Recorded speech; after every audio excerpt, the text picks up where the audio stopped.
Olá, amigos, olá, amigas, sejam todos bem-vindos ao Fala Quem Sabe, um podcast que só ouve quem tem algo realmente interessante para dizer. Nessa edição do Fala Quem Sabe, eu tenho a alegria de receber para uma conversa muito gostosa, muito legal, muito informativa, o professor e jornalista José Luiz Proença, o popular Proencinha. Durante muitos anos ele deu aula na ECA, lá na USP, ele é recém-aposentado, e também na Casper Libero.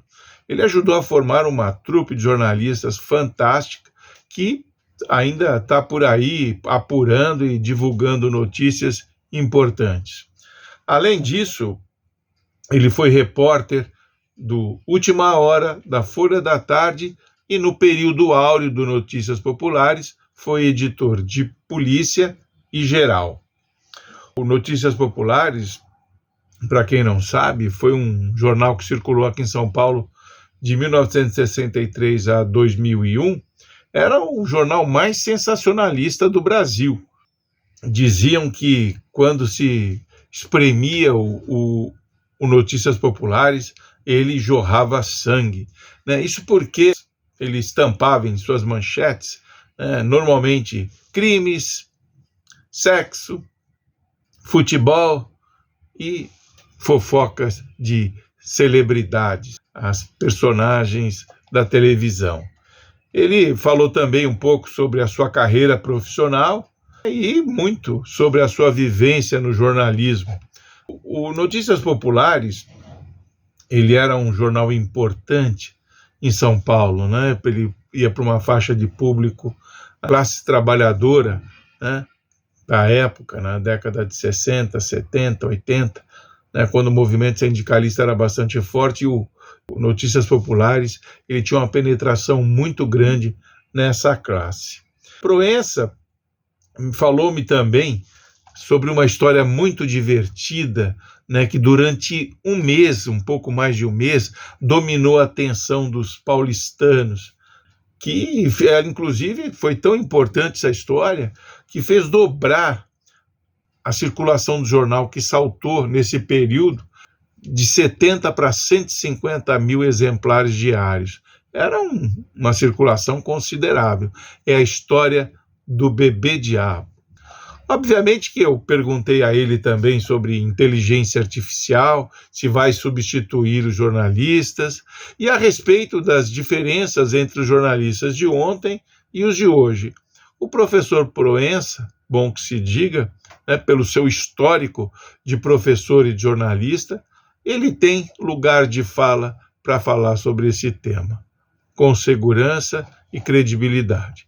Olha, reitero, foi um bate-papo prazeroso, com muita informação, muita história boa, que todo estudante de comunicação, jornalista ou não, precisa conhecer. Espero que gostem de ouvir e assistir o professor Proença. Abraço a todos e até a próxima.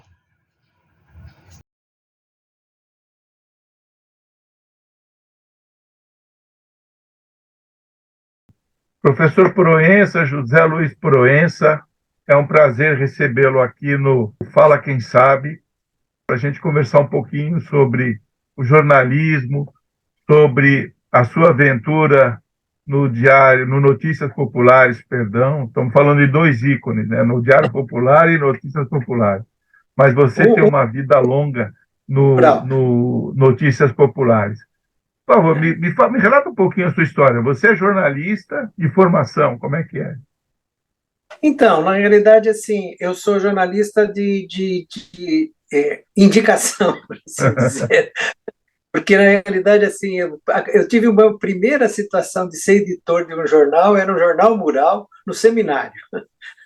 Aí, no final das contas, quando eu desisti da batina, eu acabei com aquela célebre dúvida do que fazer na vida. E, na época, estava com assim, uma situação meio terrível, né? Que eu saí do seminário para o quartel, então foi uma coisa meio besta. E, na saída do quartel, né, me preparando para vestibular, eu acabei vendo um anúncio num jornal aqui de Jundiaí, onde eu estou morando hoje, né? E aí era um anúncio de primeira página que dizia que precisava de um cara com mais de 30 anos, que tinha experiência na cidade, etc. E eu acabei não dando bola para aquilo, mas meu pai olhou aquilo e falou: por que você está aí sem fazer nada, né? Já só estudando e tal, não aproveita e não responde esse anúncio. Falei: pai, mas eu não tenho nada a ver com isso, eu não tenho 30 anos e sou recém-chegado na cidade, né? Fazia 6 anos que eu estava no seminário. Ah, responde. Daí tinha um erro de português, assim, bem claro, né? Era precisam-se de, né? Então, Hum. aí eu acabei corrigindo o erro de português e mandei uma carta lá despretensiosa. E daí, de repente, 2 dias depois, estava batendo lá na porta lá de casa o dono do jornal da cidade lá. Eu também nem sabia que era para ser jornalista. É. E daí comecei a trabalhar lá, foi praticamente uns 3, 4 meses, porque em seguida eu saí para fazer vestibular, né, para estudar para o vestibular. E daí fiz vestibular para Casper Libero. E quando estava no primeiro ano da Casper Libero, apareceu um jornalista que até teve repercussão na cobertura de automobilismo chamado Celso Tiberê. O Celso Tiberê foi para Casper Libero, né? E aí ele na realidade fazia parte de um triunvirato que comandava a Última Hora. E É. eles estavam meio encantados, porque a Última Hora já tinha saído de Samuel, estava com o Frias, né? E eles estavam encantados que eles tinham descoberto uma espécie de um nicho de venda de jornal, que eles estavam a perigo, né? O jornal parece que, não me lembro direito os números, mas era mais ou menos assim. Vendia 8 mil e eles tinham conseguido fazer chegar a 30 mil por aí em pouco tempo. E o nicho era o estudante de vestibular. E aí eles resolveram atacar os estudantes de jornalismo. E daí levaram, né, praticamente todos os rapazes, tinha essa situação na seleção, né, tinha que ser só os rapazes, as meninas ficaram frustradas na época. E aí fomos lá, se não me engano, éramos 8 que não trabalhávamos e tal, que fomos fazer para o curso, e mais um menino da USP. E daí foi feito lá um critério de seleção e eu comecei trabalhando na Última Hora. E aí, na realidade, com essa situação de ser repórter de geral, né, de certa forma dando uma cobertura para vestibular. Em seguida, houve lá uma reformulação e me propuseram ir para a Folha da Tarde. Fui para a Folha da Tarde, daí eu tive a oportunidade de ficar só com a área de vestibular, e na realidade, vestibular e ensino, né? Ensino superior, colegial, etc. E daí, nessa situação da Folha da Tarde, eu acabei conhecendo lá o chefe de reportagem na época, que acabou virando editor de Notícias Populares e me levou para lá.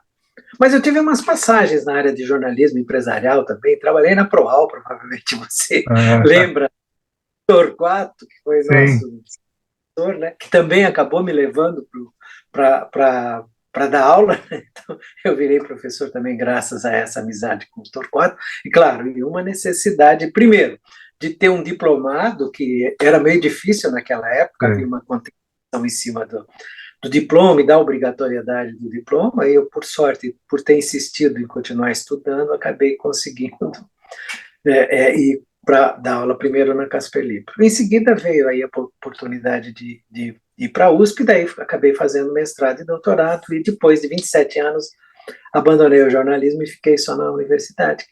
Aposentei no ano passado com 44 anos de USP. Então, poxa vida! Parabéns, uma vida de professor, hein? Você trabalhou no Última Hora, que foi do Samuel Weiner, né? E depois você passou para a Folha da Tarde, e daí você foi para o NP, para Notícias Populares?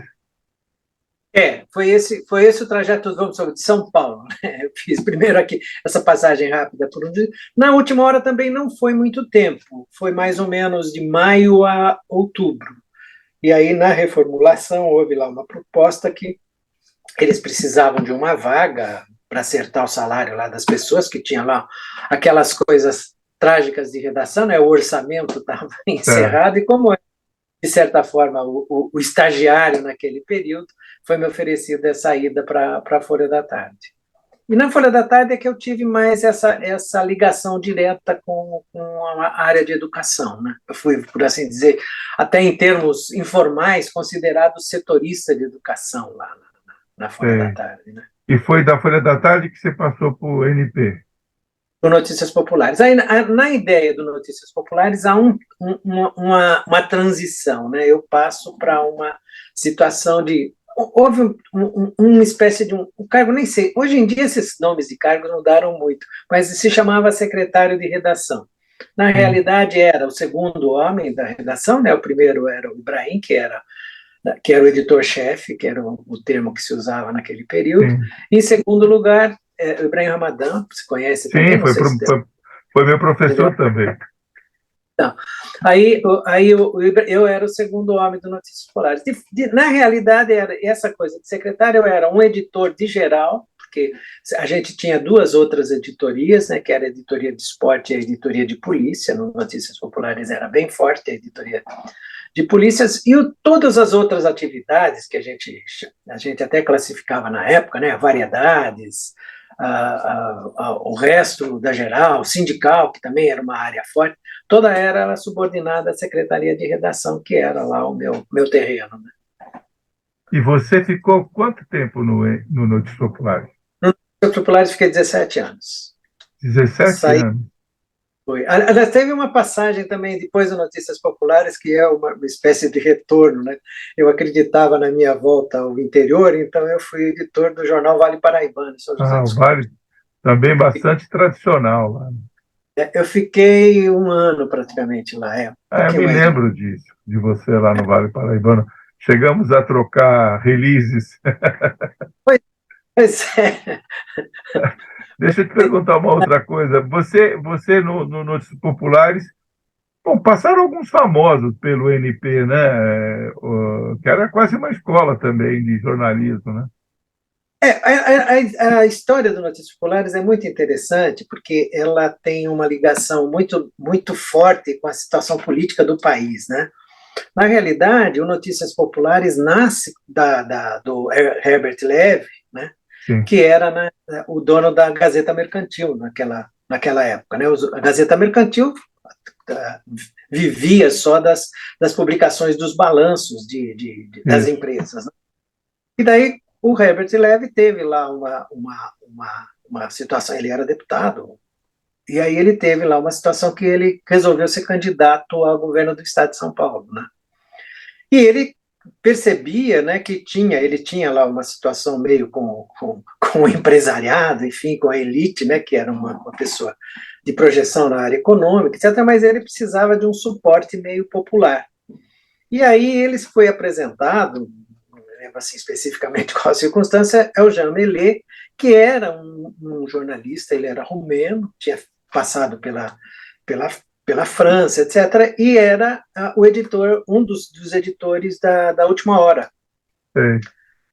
E aí ele convida o Jean Mellet para lançar o que seria a Última Hora de Direita, né? Que era o Notícias Populares, que daria o suporte a ele para a candidatura ao governo do Estado. Mas daí o golpe redentor acabou suspendendo proibindo as eleições, etc., né? E não houve a eleição, que seria de 65, né? E aí os governadores passaram a ser nomeados. Né? E aí o Herbert Levy caiu fora, e aí ficou com aquele trombolho. O que fazer com aquilo, e acabou entregando ao Frias, eu não sei direito qual foi a negociação, mas enfim, ele saiu lá da mão do Herbert Levy e passou para o Frias. Né? Depois, na sequência, veio a Última Hora também para o Frias, né? Então ele ficou lá com aquele... Gazeta também acabou indo, né? Ele ficou com aquele super conglomerado lá de jornais. Né? Certo.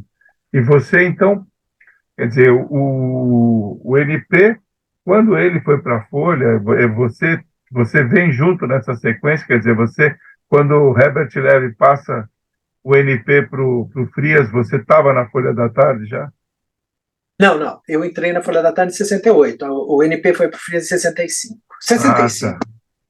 E ele chegou a conviver com a Última Hora? O NP? O Notícias Populares?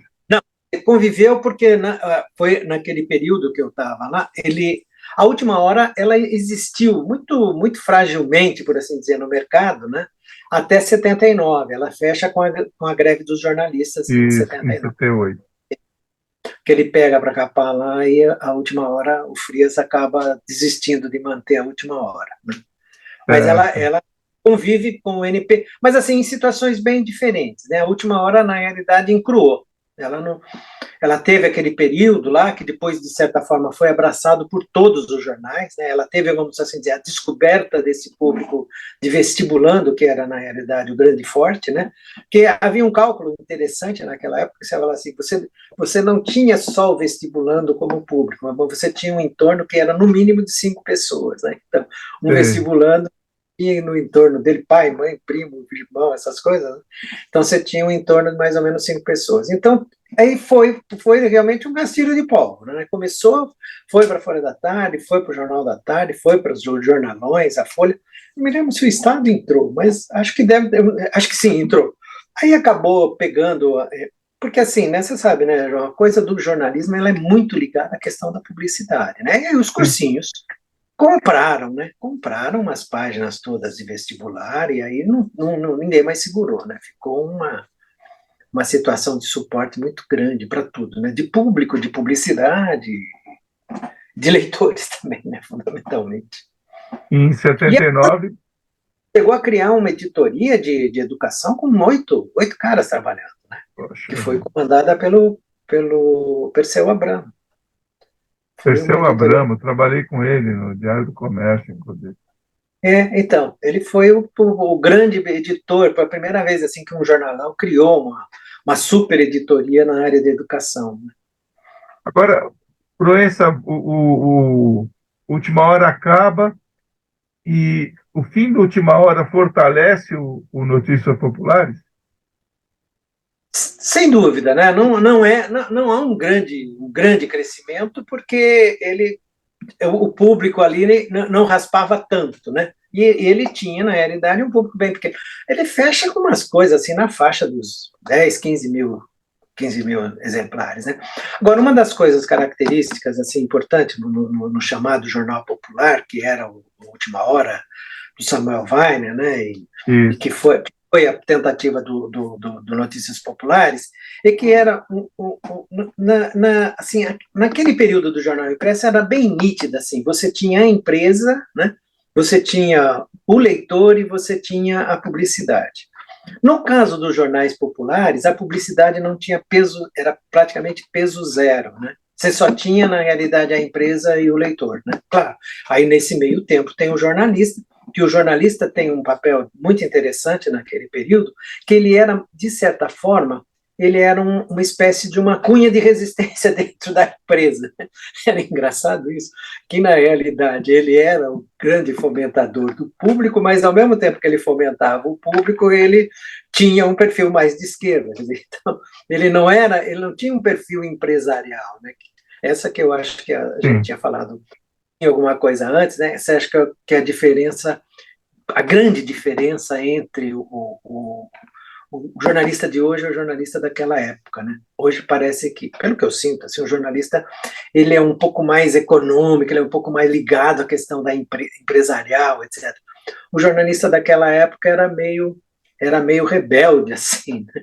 Aliás, tem a famosa saída do Mino Carta da Folha, né? Porque ele saiu da Veja, acabou ficando lá colaborador na Folha, fica assim, o dia que o patrão entra na redação, a gente tem que cair fora, né? Quando o Otávio Frias Filho assume a redação da Folha, a conversa é essa, né? Então, o dia que o patrão entra na redação, a gente tem que cair fora.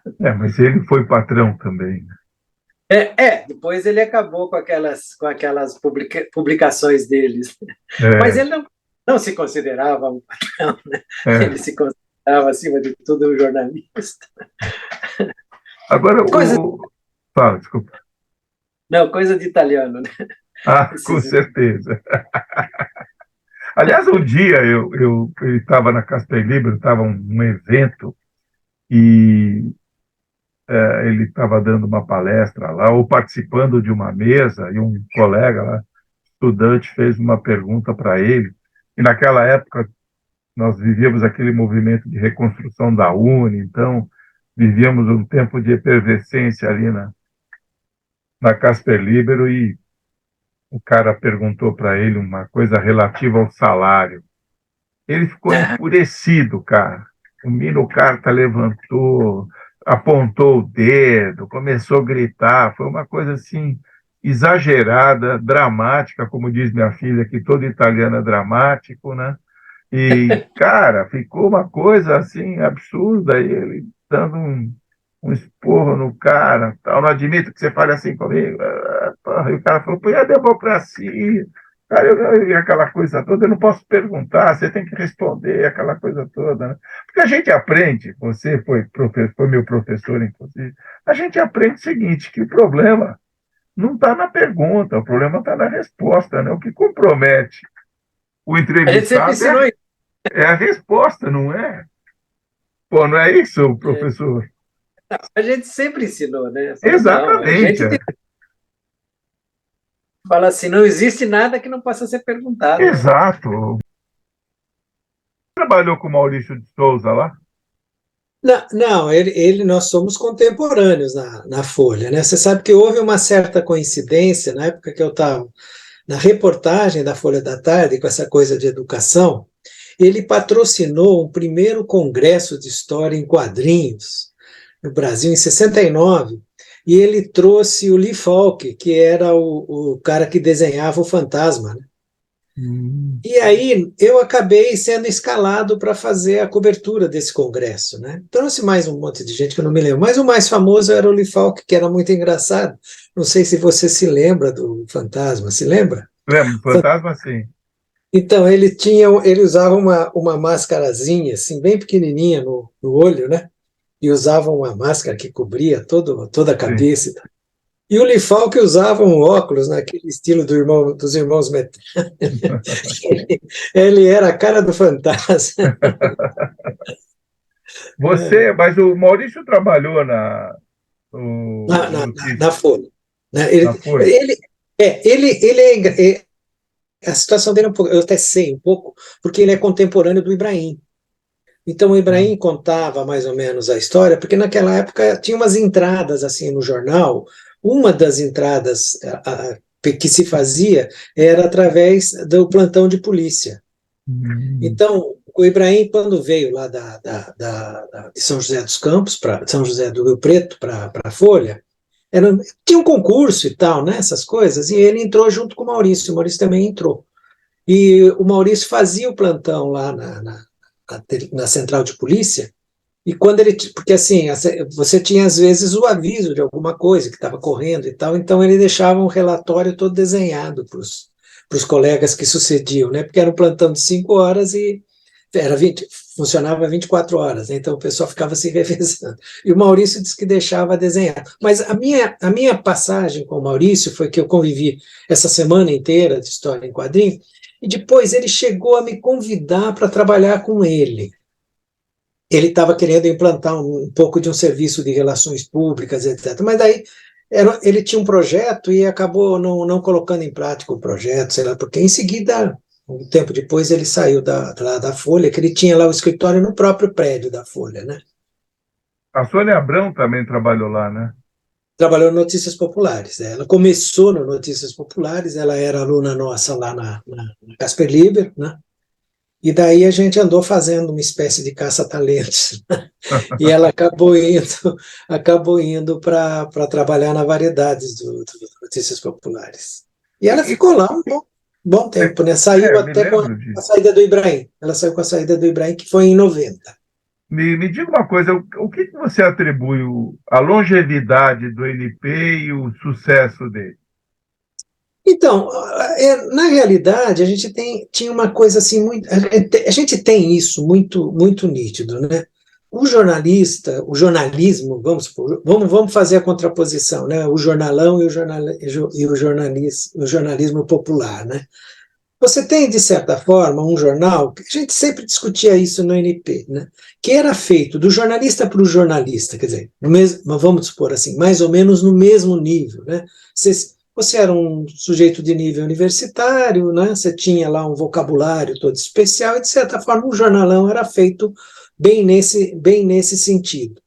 Esse jornal, o chamado Jornal Popular, ele tinha, claro, que um universo de cobertura bem diferente, né? Quer dizer, ele dava aquele repuxo na questão da polícia, né, que era o que, de certa forma, mais aproximava com a população, né? Ele dava a puxada puxada para o esporte, né? Quer dizer, o jornalismo popular é corintiano até a alma, né? E depois ele tem também a puxada vamos supor, para essa variedade que naquele momento estava sendo bem descoberta, né, naquele momento que a gente estava lá no Notícias Populares, que era a cobertura da televisão. Né? A gente estava tendo aí os booms de novela, né, esses programas mais populares, tipo Hebe Camargo, etc., que a Sônia sempre foi muito próxima da Hebe Camargo, né? Chacrinha, né? Chacrinha chegou a ter uma coluna no Notícias Populares e tal. Então a gente tinha essa puxada que, de certa forma, era alguma coisa abandonada pelo jornalão, né? O jornalão não entrava muito nisso, né? Eu me lembro de uma brincadeira que tinha lá com relação ao estado de São Paulo, né? Que dizia que nunca haveria uma primeira página com esse tipo de temática, né? E aí, claro, era essa, de certa forma, a nossa entrada. E, de certa forma, é a mesma entrada. Né? A gente tinha, por exemplo, uma cobertura de show business, vamos dizer assim, né? Bem popular, né? Em cima de cantores mais populares, né? Pessoas que nem entravam, por exemplo, a grande coisa, né? Que no final das contas teve até uma situação engraçada, quer dizer, o Silvio Santos nunca entraria numa primeira página do Estadão.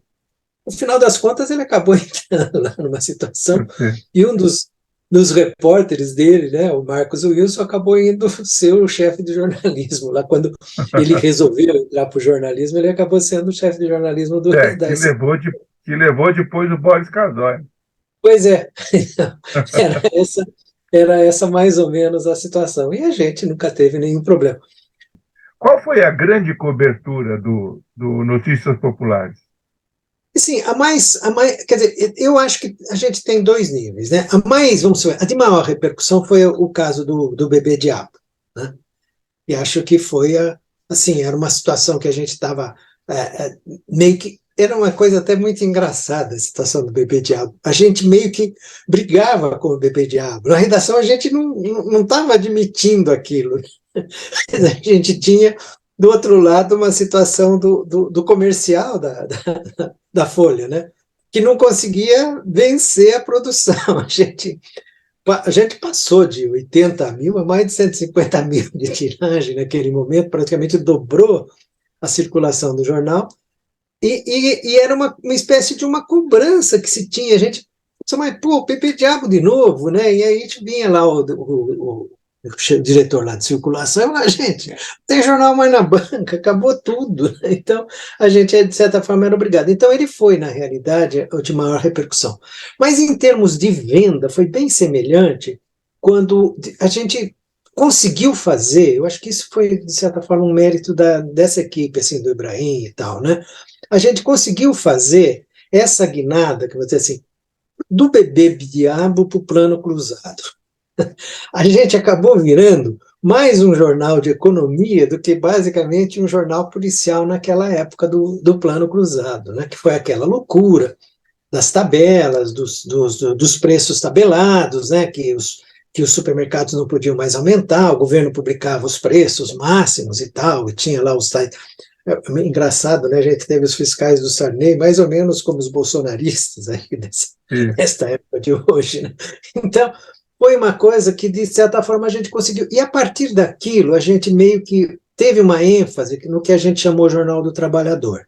Acho que essa que foi a grande ênfase. A gente passou a dar uma cobertura muito grande às questões de correção monetária, de caderneta de poupança, de aumento de salário, etc. Então, era muito engraçado que, nesse período, se você vê as manchetes do UNP, praticamente deixam de ser policial. Quer dizer, porque o que eu falo, o UNP é um jornal de manchete, né? Então ele é aquele linhão duplo, triplo que a gente dava em cima do jornal, e aí a gente meio que definia a linha do jornal em função dessa situação que a gente estava vivendo lá naquele momento, né? E houve realmente uma mudança nesse sentido. Eu me lembro do Caio Camargo, na Praça da Sé, ouvindo o trabalhador.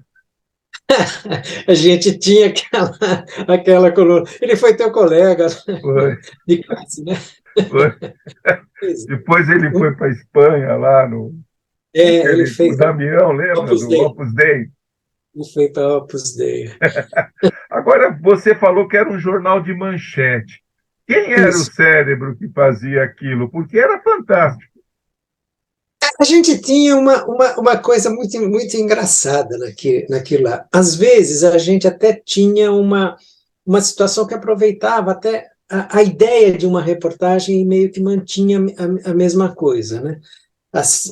Claro, a gente trabalhava fundamentalmente na redação do Notícias Populares com uma equipe pequena de geral, que afinal acabou sendo muito dirigida para a área sindical, de trabalhador. A gente tinha uma equipe de esporte que era razoável, praticamente tinha um setorista em cada grande time, mas a gente dependia muito do material que vinha da agência Folhas, né? Então, de certa forma, a gente fez manchetes, etc., em cima desse próprio material. Quer dizer, é que às vezes passava um pouco despercebido, porque pelo enfoque que a gente conseguia trabalhar, né? Então, por exemplo, quando a gente tinha, né, nessa época do Sarney, por exemplo, eu me lembro de uma das manchetes que a gente deu, né? É, era Pacotão estoura o saco do Papai Noel. Era uma das manchetes que a gente tinha. Foi uma das mudanças lá de abertura de valorização do dinheiro na véspera do Natal, né? Então a gente dava mas a matéria era toda séria, era uma matéria dizendo que o governo tinha decidido Só que era desvalorizar, tá? adequada à linguagem, né? Era isso que a gente fazia, assim, que uma vez a gente teve um processo que foi mais ou menos sério, que a gente pôs, governo congela a poupança. Só que, na realidade, a gente até foi processado pelo Maílson da Nóbrega, que era o ministro da Fazenda naquele período. Porque ele não admitia que se usasse o termo congelar para poupança. Na realidade, o que eles queriam era retardar a correção da caderneta de poupança, de vez de ser mensal, passar para 2 meses. Ah, Aí tá. houve uma briga, mas, bom, então seria congelar por 1 mês, né? Mas Exato.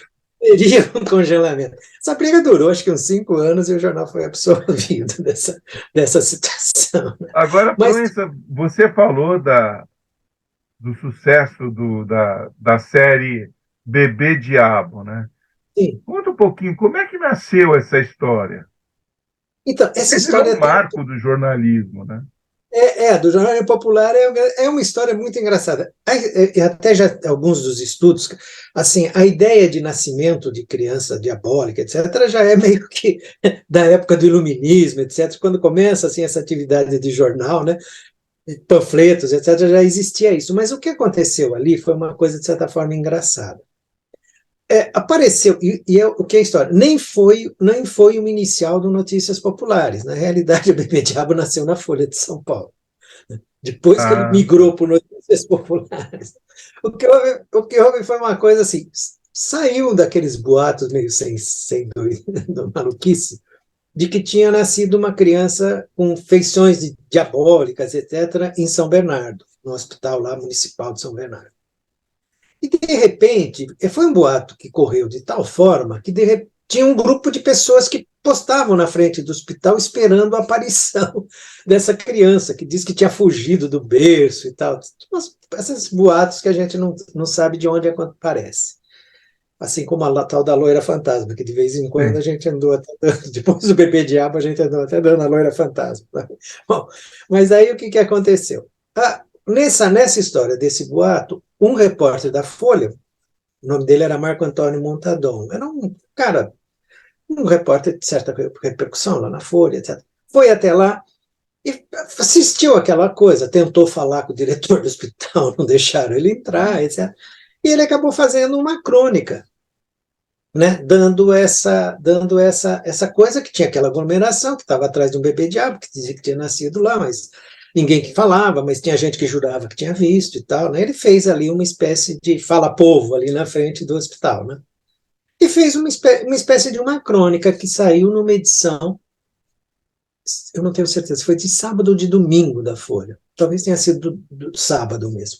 E daí foi uma coisa muito engraçada, porque a gente tinha muito disso, né? Como a gente tinha uma cobertura mais ou menos limitada, a gente fazia uma leitura dos grandes jornais. A gente lia o Jornal do Brasil, o Globo, etc.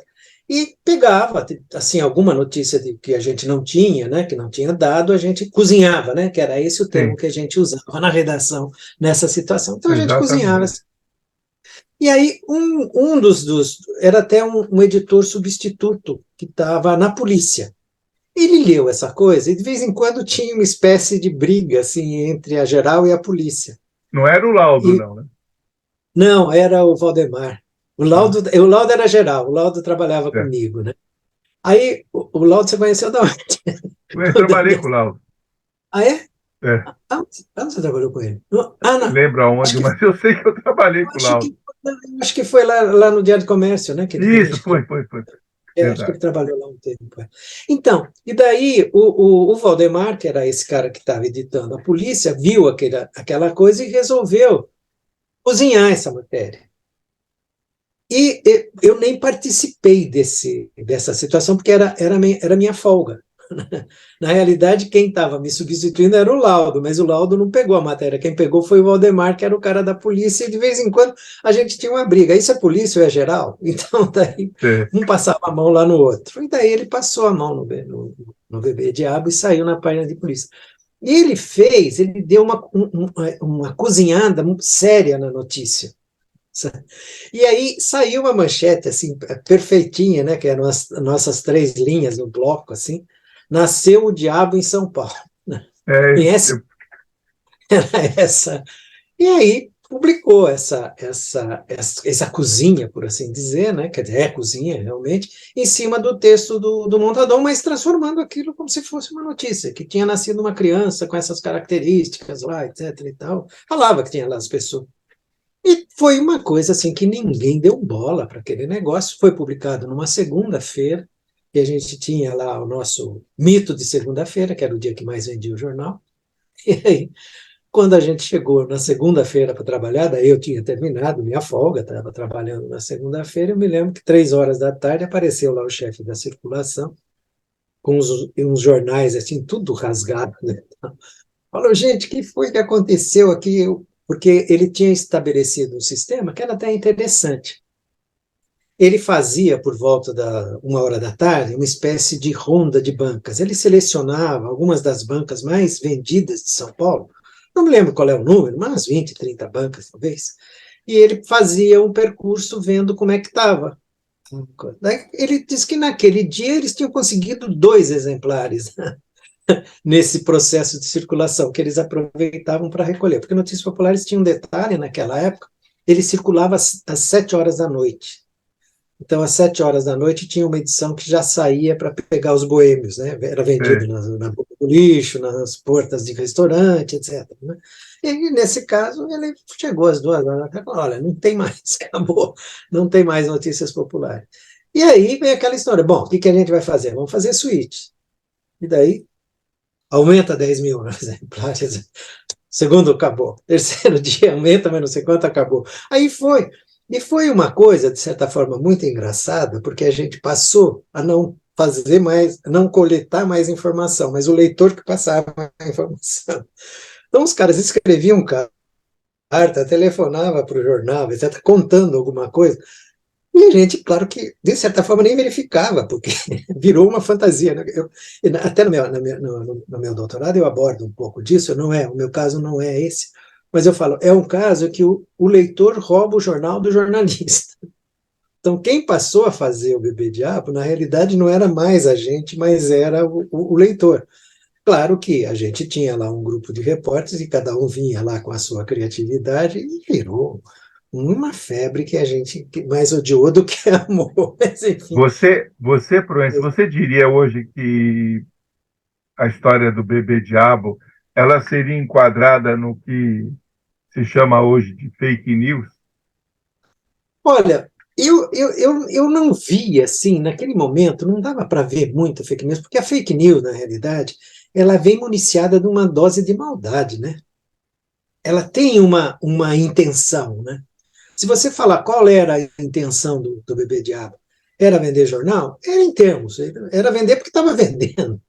Se não vendesse, não tinha muito essa coisa, né? A fake news eu acho que a fake news tem isso, ela é partidária, ela é maldosa, né? Aliás, uma das grandes brigas que eu tenho ainda, eu parei de dar aula, mas era uma das brigas que eu tentava levar para a sala de aula, era de certa forma, eu acho que determinados termos acabam atrapalhando a gente. Fake news, eu acho que é uma grande asneira de todo mundo ter adotado, porque eu acho que se a gente tivesse chamado de mentira, a gente não teria progredido tanto com Já essa. escrevi sobre isso.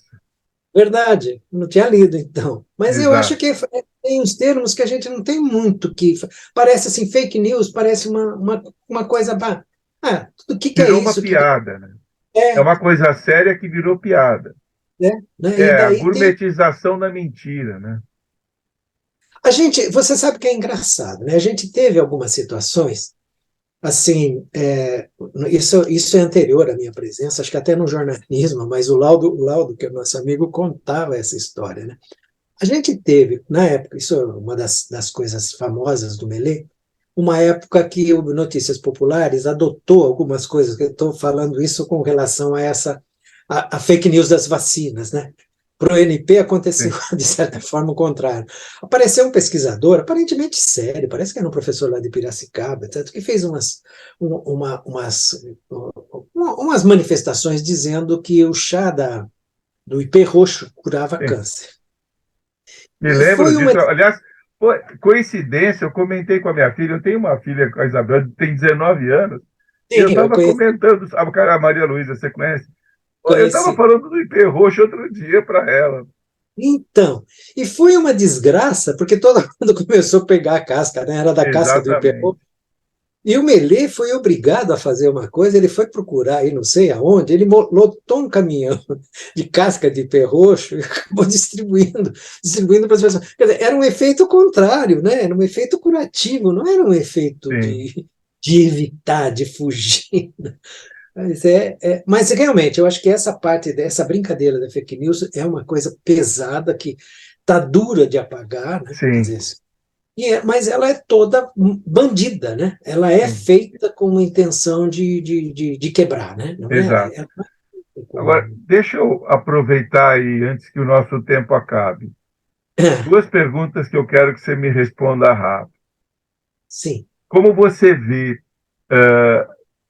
inteligência artificial e o futuro do jornalismo? João, a princípio, eu acho que está terrível por causa da situação atual do jornalismo, mas eu acho que o jornalismo tem uma capacidade de renovação muito grande. Eu acredito que a gente tem que ter um conceito de enfrentamento da questão da inteligência artificial pela narrativa correta. Porque com a inteligência artificial você mete aquelas poucas informações e deixa a coisa trabalhar. Claro que está parecendo muita brincadeira nessa situação, etc. Mas eu acho que essa parte é uma parte que a gente. A questão da testemunha, que quer dizer, não que o jornalista testemunhe tudo, mas ele vai atrás da testemunha, é uma situação bem diferenciada de uma narrativa terceirizada, distante, né? Você acha que a inteligência artificial não vai tomar o lugar do jornalista? Não, ela pode tomar na narração, mas ela não toma no testemunhal. É, Porque a narração, de certa forma, você toma de qualquer jeito. A fake news tomou o lugar da narração, né? Ela dá essa deturpada. Aliás, eu acho que a inteligência artificial e a fake news são irmãs paralelas. Elas são meio aliás, gêmeas. acho que era um slogan da Bandeirantes no tempo do Salomão Esper, José Paulo de Andrade, que falava testemunho ocular da história, né?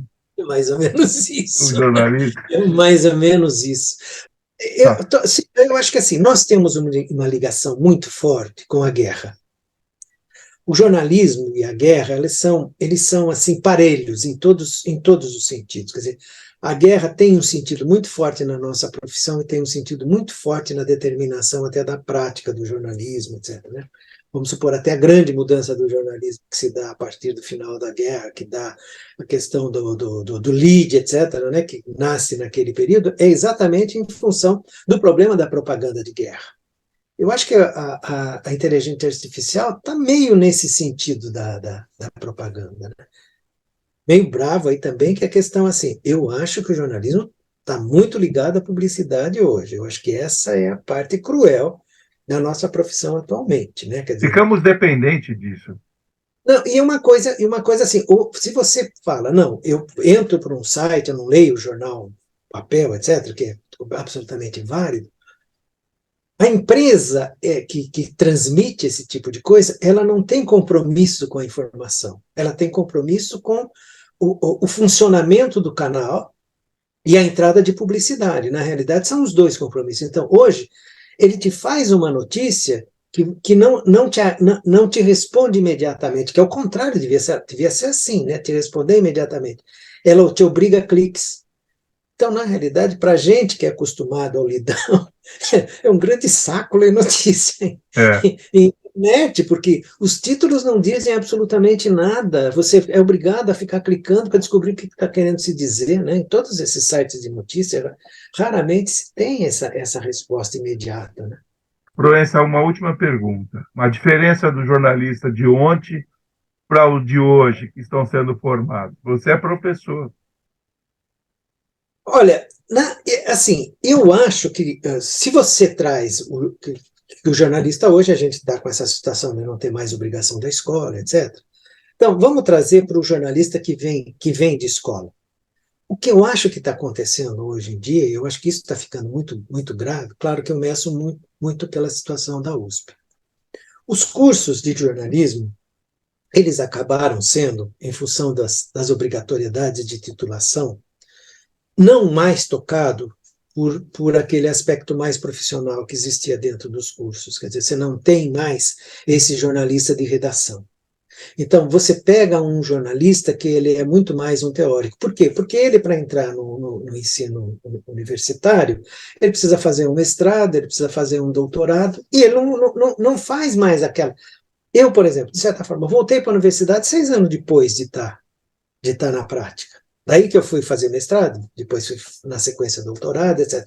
Mas eu tive essa entrada de redação em vários sentidos. Eu fui repórter, eu fui copydesk, eu fui editor, né? Eu tive uma situação anterior que conhecia bastante desse meio. Isso é importante? Isso é importante. Por quê? Porque o jornalista tem que ter uma situação que para a escola de jornalismo é difícil de manter, mas é possível, eu acho que a gente tem exemplos disso, a questão do imediato, né? Se você não tem esse imediato no jornalismo, é muito difícil você formar o jornalista. Eu acho que muitos dos laboratórios conseguem fazer isso. Eu acho que a gente fez isso lá na nossa agência de notícias, que foi o meu carro-chefe lá na USP. Eu acho que muitos dos jornais laboratórios conseguiram, vários desses jornais que foram criados usando a internet, etc., também conseguiram, mas eles vão perdendo um pouco, mesmo assim, algumas emissoras de rádio, laboratório também, né? Eles foram perdendo um pouco dessa. Porque há não dá para a gente negar que tem um como fazer nisso, né? Sim. Então, se você não traz a história desse como fazer, fica complicado. Eu Com acho que certeza. o que está Aliás, acontecendo, usamos termos aqui que a molecada de hoje não conhece, né? provavelmente nunca ouviram falar. Você falou em cozinha, suíte, essa coisa toda. Copy desk. Pô, Pois é, já não está. A parte é complicada, viu, João? Essa parte eu acho que é a parte que a gente com está devendo. certeza. A escola, A ela vivência tem com que começar. profissionais, você É, citou o Ibrahim Ramadan, tínhamos outros professores que vinham também com uma bagagem, a experiência profissional, né? Isso era muito importante. Proença, o nosso tempo está se esgotando, eu não quero continuar não, sem. Eu quero te agradecer pelo seu João, tempo, foi uma delícia falar com adorei te você, ver, viu? adorei estar com você, me contando história, e vamos continuar numa outra oportunidade, tá bem? Olha, eu tenho certeza que o pessoal do Fala Quem Sabe vai adorar conhecer um pouco das suas histórias e da história do NP, que muita gente não conhece. Ô, João, foi uma delícia falar, viu? Eu vou te contar. Para mim está sendo renascer, viu? Porque a pandemia e minha aposentadoria me deixaram aqui meio criando teia de aranha. Valeu, obrigado, viu? Obrigado você, João. Lembrança. Abraço, tchau.